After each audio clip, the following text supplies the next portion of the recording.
ठाक मार जी खरिया ते जी ओदा चौसा कौडू ये आ ए देखो कूड़ सुनने आए ये ते कूड़ बदलदे ये एडे वड्डे ना अपने कातू ये वड्डे धकेंदे। अच्छा हां ए देखो पता कर लेने नहीं पता कर लेने कोई नवा कूड़ ओदा सुन लेने आ जी। हुणे मैं तेनु सुनाई ना चलो जी बावणी ला के दे हो तेरी मेहनत देख के ना जिया ते छोरा मैनू बड़ा खुशी हुई है जी भाई तो सोना फसल खड़ोता है ते सोनी मेहनत कीती है ते आ वेखे ना मालूम हुंदा जिवें चानण हुंदा पिया है ते एक बंदा उहदे नाल होर है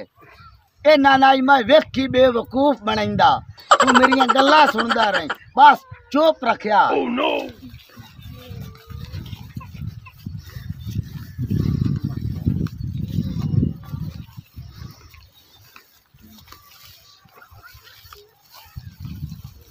अस्सलामुअलैकुम भैया चौसा ठीक है ठीक भैया तू अपने हाल सुना चानण की हाल है सुना कदों आया मेरी चू मैं भैया कल पहुंचा इथे ते आए फसल वेख के ते बड़ा रूह राजी हुआ खोता है चंगा फसल खरा है तेरा भैया जी जी बहुत झट गाप लाइए बो ए सुना भैया चौसिया जी जदों ही मिलिया है जिया ताजी ताजी शेप कीती वदों ना दिहाड़ी कितने मेरी शेप करनी भैया तो 50-60 फेरी मैं शेप करदा बड़ा एडा कूड़ कोई कदी किसे मारिया जेडा तू कूड़ धक देना ओ दरअसल तैनू कूड़ मालूम होंदा बे मैं आप नहीं हां मैं फट्टा लाया नहीं वाला 25 दा पे तू है ही ना चानण मैं तेरे गाल सुनावा सियाल कोट च जम्या बच्चा ए 10 महीनों आवे दा पे कूड़ ना होवे कूड़ नहीं तो को मरे ना कूड़ ओ ना कूड़ ओसे अच्छा सुना भाई सुना ओ बच्चा जमदा 5 किलो दा अच्छा 15 मिनटा तिकर तो उठी के खड़ो रहा है हला 2 दिन तिकर वो भाज बग गया है ठीक है ठीक महीने तो बाद हो अच्छा वो 50 किलो दा हो गया एडा कूड़ कोई कदी किसे मारिया जेडा तू धकवाना ओ कूड़ नहीं चानोड़ो दरअसल वो माज दा बच्चा